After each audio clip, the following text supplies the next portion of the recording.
tonight for 83 million account holders at J.P. Chase. Cyber attackers hacked the bank, possibly putting customers at risk. CBS 2's Tony Aiello reports. This data breach a black eye for America's biggest bank, which many assumed was more secure than recently hacked retailers. There was the Target breach. That's more of like, oh, it's a retailer, like stuff can happen. You don't really know who's handling their back end, but Chase is like pretty much the biggest bank, so it's pretty shocking. Computer hackers foiled Chase security measures to steal 83 million customer names, addresses, phone numbers, and email addresses.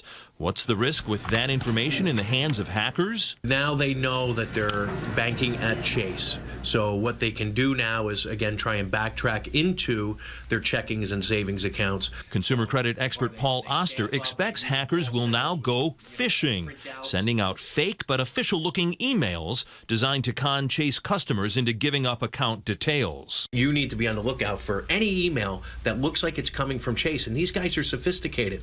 So you need to verify it. Don't click on the message. Don't respond to the email. Assume that it's phishing. The bank claims hackers did not steal any account numbers, passwords, social security numbers, or dates of birth. What should I do? When Oster called to check on his Chase accounts, a customer service rep downplayed any new risk from phishing. Still, customers worry about the massive breach. The concern is that they can steal our identity. They should have done a better job, no matter what. Chase says monitor your account, report anything unusual, and it will reimburse any fraudulent activity. Tony Aiello, CBS 2 News. J.P. Chase does say that so far it has seen no unusual fraud activity related to this cyber attack.